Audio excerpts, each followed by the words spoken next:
이번 영상은 신규주 매매 시 무조건 알아둬야 될 내용과 CS 베어링 상장에 대해서 이야기를 해보겠습니다. 신규주를 매번 말씀드리지만 원칙만 잘 지켜준다면 쉽게 수익을 낼 수 있는 종목들입니다. 하지만 원칙을 어길 시에는 하루 만에 이렇게 마이너스 10%, 20%가 우습게 날아가 버립니다. 자주 말씀드리지만 새로 보신 분들은 모를 수 있으니까 다시 한 번 더 말씀드리겠습니다. 가장 기본적인 첫 번째 원칙은 신규주는 상승 시에만 매매하는 겁니다.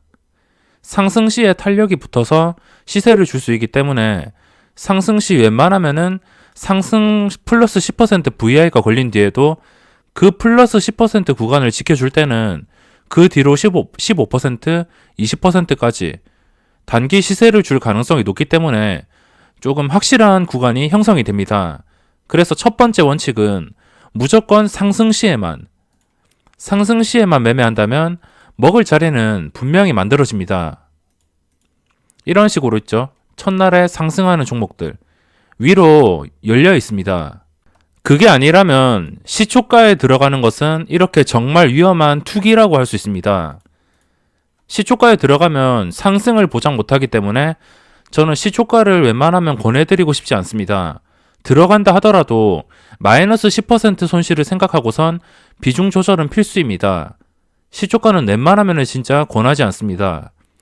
신규주가 시초가 매수해서 다른 종목처럼 마이너스 2, 3%에서 끊어버리기가 쉽지 않기 때문에 웬만하면 시초가 매수를 안 하는 게 좋습니다.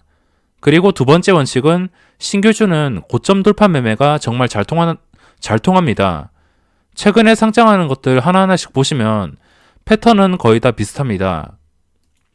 이것도 첫날에 무너졌지만 고점 돌파 매매가 정말 잘 통하는 게 신규주이기 때문에 어떤 종목이든 간에 무너질 때 매수하는 게 아니고 이 첫날 고점을 돌파하거나 첫날 몸통을 돌파했을 때 그때 접근을 한다면 성공 확률이 훨씬 더 높아집니다. 이런 식으로 있죠. 최근에 고점 돌파한 종목이 많이 나왔습니다. 제테마도 나왔고 하나 시스템도 나왔고 두 개의 공통점은 첫날에 무너졌다는 것입니다. 그리고 ITM 반도체도 고점 돌파가 나왔습니다. 이렇게 고점 돌파를 하는 종목들은 웬만해서는 단기간에 먹을 자리를 만들어줍니다. 그래서 고점 돌파 시에만 기회가 온다 생각하고 매매를 해야지 높은 확률로 수익을 낼 수 있습니다.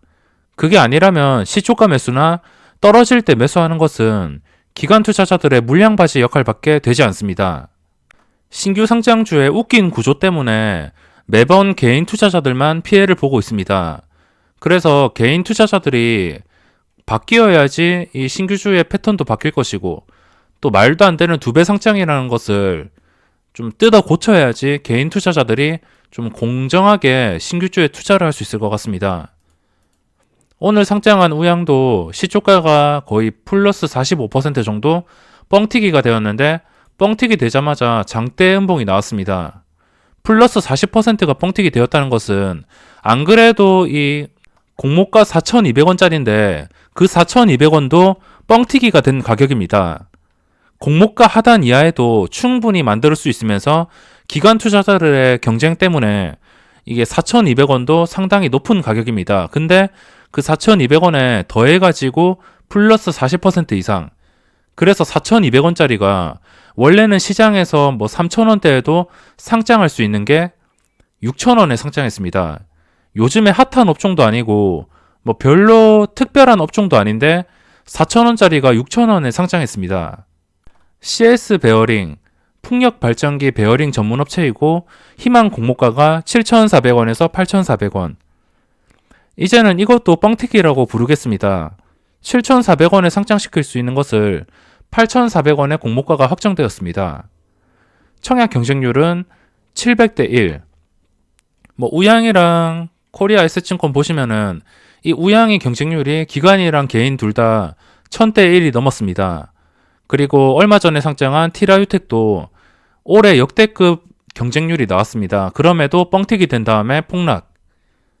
경쟁률이 높은 것은 이렇게 폭락할 가능성이 더 높은 것 같습니다. 이것도 기관 경쟁률이 1246대 1, 요즘에 핫한 업종도 아니고 장기 투자로 좀 망설여지는 업종입니다. 그런데도 기관 투자자들이 1200대 1의 경쟁률이 나왔습니다.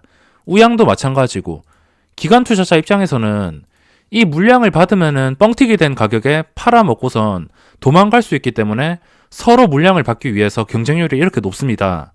진짜 이게 좋아서 투자하는 게 아니고 그냥 서로 물량을 받아서 뻥튀기 시켰을 때 먹고 도망가려고. 이 우양도 지금 현재 정규 시장에서 거래가 되고 있긴 하지만 장 끝나고 보면은 뭐 수급은 안 봐도 뻔합니다. 사모펀드랑 투신인이랑 특히 사모펀드 쪽 물량이 많아서 사모펀드랑 투신인이랑 금융투자가 전부 팔고선 도망갔을 겁니다. 경쟁률은 의미가 없고 전체 주식수가 946만 주. 요즘에 이 경쟁률이 정말 골치 아프게 되었습니다. 경쟁률이 높으면은 이제 뻥튀기가 되어서 서로 팔아먹고 도망가고, 경쟁률이 낮으면 서로 관심이 없어서 세력이 들어오지 않는 이상 시장에서 유령 종목이 될 수 있습니다. 그냥 시장에서 소외가 된다고 보시면 됩니다. 유통 가능한 물량이 적습니다. 27%. 이 유통 가능한 물량으로 뭐 게시판 보면은 품절주다 이런 식으로 현혹을 하는데 절대 현혹되지 마시기 바랍니다. 주식시장에 품절주란 없습니다. 예전에 품절주가 뭐 우선주라든지 시장에 상장되어 있는 품절주들이 오르는 경우가 가끔 있었지만 이 신규 상장주가 품절주라고 제대로 오르는 종목은 거의 본 적이 없습니다. 그래서 유통 가능한 물량이 적다고 무조건 좋은 건 아닙니다. 물론 적으면은 이 세력들이 들어와서 올려주기 쉽겠지만 무조건 적다고도 좋은 게 아니고 많다고도 좋은 게 아닙니다. 많으면 이 구주주들이 첫날에 엄청난 매도를 할 것이기 때문에 첫날에 오를 수 있는 확률이 줄어들게 됩니다. 그리고 여기서 구주주 물량 50만 주, 뭐 구주주 물량은 거의 없는 편이고 만약에 8,400원에 시작한다면 시가총액은 약 800억부터 시작을 합니다. 이제부터라도 개인 투자자들이 바뀌어야 됩니다. 지금 몇 년째 개인 투자자들이 바뀌지 않고 있습니다. 상장할 때마다 그 전에 패턴은 다 잊었듯이 무조건 그냥 매수하는 사람들이 있습니다. 이것도 제가 좀 관심 있게 보고 있었고, 이게 4,200원짜리가 5,000원 아래에서 상장한다면 그래도 상승할 때 좀 들어가 볼까 이렇게 생각을 했었는데 말도 안 되는 가격인 6,000원에 상장했습니다. 4,200원에 상장해서 상한가 가도 6,000원이 안 되는데 상한가 이상의 가격을 갔기 때문에 기관 투자자들이 대놓고 매도를 했습니다. 신규 상장은 기간을 위해서 짜여진 판이라고 생각하시면 됩니다. 그리고 플러스에서 구주주까지. 얘들은 첫날에 팔기 위해서 혈안이 되었기 때문에 개인 투자자들을 어떻게든 현혹합니다. 신규 상장은 무조건 기간을 위한 판이고 이 공모 물량의 대부분을 거의 80% 정도? 80%는 우리 사주 조합과 그리고 기관 투자자들이 골고루 나눠 먹습니다. 기관 투자자들이 대부분의 물량을 배정받으며 나머지 20%는 그냥 개인들한테 콩고물이나 먹고 떨어져라 이런 식으로 정말 적은 물량을 배분합니다. 그래서 이 공모 물량의 대부분, 유통 가능한 물량 대부분이 기관 투자자라고 보시면 됩니다.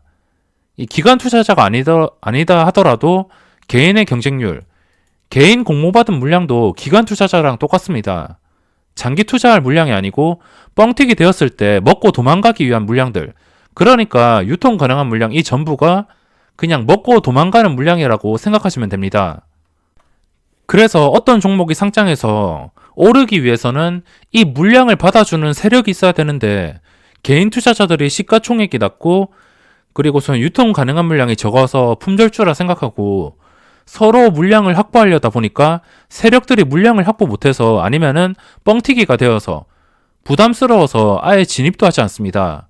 오늘 두 개가 상장했는데 우양은 뻥튀기가 되었고 개인 투자자들이 서로 물량을 확보하려다 보니까 세력이 아예 들어오지도 않았습니다. 만약에 진짜 세력이 있다면 며칠 하락하다가 제테마처럼 이런 식으로 첫날 고점을 돌파해줘야 됩니다. 코리아 에셋증권도 보시면은 그냥 거래량을 잃었습니다. 시작해서 이거는 뻥튀기가 안 되었지만 일단 시작을 한 다음에 5%까지 순식간에 급등했다가 순식간에 내려앉았습니다. 이거는 뻥튀기가 안 되었어도 세력이 접근하지 않았습니다. 이렇게 신규주를 올려주기 위해서는 세력은 필수입니다. 아무리 유통 가능한 물량이 적고 아무리 좋아 보이는 종목이라 하더라도 그 물량들을 전부 개인 투자자들이 잡는다면 그 종목은 오를 수가 없습니다. 유통 가능한 물량이 20%든 10%든 적으면 적을수록 개인 투자자들이 욕심을 내기 때문에 그 물량을 전부 개인 투자자들이 잡고 있다면 주가는 당연히 오를 수가 없습니다. 그래서 세력은 필수이고 이 신규주를 올려주는 상승 주체는 크게 두 가지입니다. 일반 세력 그리고 기관 투자자. 이 기관 투자자가 세력인 경우에는 최근에 상장했던 ITM 반도체처럼 기관 투자자가 첫날부터 대량으로 꾸준하게 들어와서 이런 식으로 주가를 올려놓는 경우를 말합니다. 이런 상황이 기관 투자자가 세력이 될 수 있습니다. 하지만 신규주는 이 기관 투자자보다 눈에 보이지 않는 수급으로 들어오는 일반 세력들이 더 많습니다. 확실히 일반 세력들이 훨씬 더 강합니다. 기관 투자자도 뭐 이렇게 주가를 올려주긴 하겠지만 일반 눈에 보이지 않는 세력들은 이런 식으로 작정하고 주가를 단기간에 올려버리기 때문에 힘은 일반 세력이 훨씬 좋다고 보시면 됩니다. 엠바이오니아도 첫날에 거의 마이너스 20%인가 하락을 하다가 갑자기 장중에 이게 세력이 들어오면서 장중에 상한가까지도 갔었습니다. 변동성이 하루 만에 거의 40% 이상인데 확실히 일반 세력이 들어오는 게 정말 강합니다. 근데 일반 세력이 들어오기 위해서는 일단 이 조건이 무조건 100%는 아니지만 뻥튀기가 안 되어야 되고 이 세력이 당연히 이 입장에서 생각을 한다면 최대한 많은 물량을 확보해야지 주가를 올릴 수 있습니다. 물량도 없는데 그냥 시장가로 사서 주가를 올릴 수는 없으니까 얘들도 물량을 확보해야 되는데 유통 물량이 적다는 이유로 개인 투자자들이 서로 확보를 하려 하니까 얘들은 개인 투자자들을 위해서 움직이지 않습니다. 자신들의 이익을 위해서 움직이지 개인 투자자들이 전부 확보하고 있는 물량을 절대 올려주지 않습니다. 그리고 상승 주체는 외국인은 없습니다. 신규주는 무조건 일반 세력과 기관 투자자들만. 이 외국인이 세력일 때는 예전에 상장했던 뭐 제일모직이나 삼성 SDS나 이런 초대형주 그런 종목들에서 외국인이 주체가 될 수 있습니다. 기관 투자자의 첫날 매도 확률은 95% 이상. 기관 투자자가 첫날 매수할 확률은 거의 없다고 보시면 됩니다. 사모펀드랑 투신이랑 금융투자, 투신이나 다른 연기금이나 그런 기관들은 첫날부터 매수가 들어오긴 하지만 사모펀드 쪽에서 엄청난 물량을 쏟아내기 때문에 기관 투자자가 첫날 매수할 확률은 거의 없다고 보시면 됩니다. 그러면 여기서 알아봐야 될 게 기관 투자자가 첫날 매수하는 종목. 이 종목이 어떤 것이 있냐면 이것도 오랜 경험 끝에 느낀 건데 기관 투자자들이 매수하는 종목은 거의 정해져 있습니다. 일단 시가총액이 뭐 최소 1천억 이상? 이런 소형주에는 기관 투자자들이 잘 들어오지 않습니다. 첫날에는 아직 이게 수급이 완전히 장이 끝난 게 아니라서 뜨지는 않았지만 장중 뭐 잠정치나 그런 것만 대충 보더라도 매도가 잡히고 있습니다. 이런 거는 안 보더라도 시가총액이 정말 낮은 종목들, 이런 거는 시가총액을 뻥튀기 시킨 다음에 기관 투자자들이 무조건 먹고선 도망갑니다. 뭐 이런 식으로 있죠. 이런 식으로 최근에 상장했던 것들을 다 살펴보겠습니다. 기관 투자자가 첫날에 매도할 확률이 어느 정도 확률인지 지금 보시면은 대충 감이 오실 겁니다. ITM 반도체조차 첫날에 매도가 나왔으며 그냥 최근 3개월 동안 상장한 종목 중에 기관 투자자가 첫날에 매수한 종목은 거의 없습니다. 이런 식으로 기관 투자자들이 첫날 매도할 확률은 95% 이상, 그냥 99%라 생각해도 이상할 게 없습니다. 이 기관의 매도 확률이 정말 높고 그리고 이 기관 투자자의 물량이 별로 없는 상태라면은 당연히 신경 쓸 필요가 없습니다. 하지만 상장하는 종목 대부분이 기관 투자자와 우리사주 조합에서 플러스해서 80%의 물량을 가져가기 때문에 그냥 유통 가능한 물량 대부분이 기관 투자자와 그리고 구주주라고 생각하시면 됩니다. 구주주가 없으면은 기관 투자자만. 기관 투자자는 장 시작하자마자 시장가로 물량을 던집니다. 그 시장가로 던지는 상태에서 개인 투자자들만 들어오거나 세력이 아예 관여를 안 했을 때는 주가가 시작하자마자 폭락을 할 수밖에 없습니다. 이런 식으로 시작하자마자 폭락을 할 수밖에 없는 구조입니다. 그런데도 개인 투자자들은 시초가에 서로 매수를 하려고 서로 주문을 넣다가 말도 안 되는 가격인 40% 이상이 뻥튀기가 되어서 시작을 했습니다.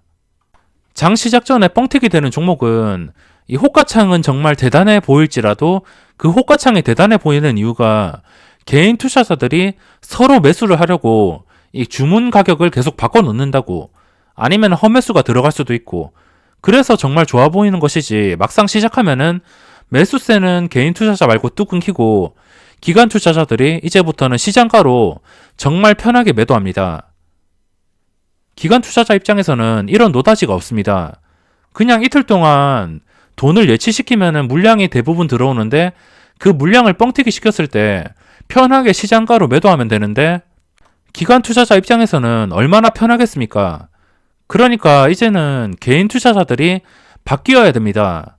무조건 뻥튀기를 시켜주지 말고, 근데 이게 고정적인 매수세가 제가 상장주를 몇 년 동안 보면서 항상 있습니다. 고정적인 수요가 있어서 이게 변하지는 않을 것 같습니다. 시간이 지나도 2배 상장 제도는 변하지 않을 것 같고 항상 개인 투자자들이 당할 것 같습니다. 이 구조가 빨리 바뀌어야지 신규 상장주가 공평하게 흘러갈 텐데 지금 구조가 정말 좋지 않습니다. 그러니까 이런 좋지 않은 구조에 손실 볼 확률만 높은데 무작정 들어가는 것보다 제가 처음에 말씀드린 원칙, 확실한 상승대나 그리고 확실하게 고점을 뚫어줄 때 그때만 들어가서 확실한 자리를 노리고 수익을 챙기고 나오는 게 가장 좋습니다. 그냥 확률적으로도 불리한데 무조건 들어가서 하루 만에 마이너스 10%, 20%의 손실을 부담할 바에는 차라리 확실한 자리에서 들어가는 게 좋습니다. CS 베어링도 똑같습니다.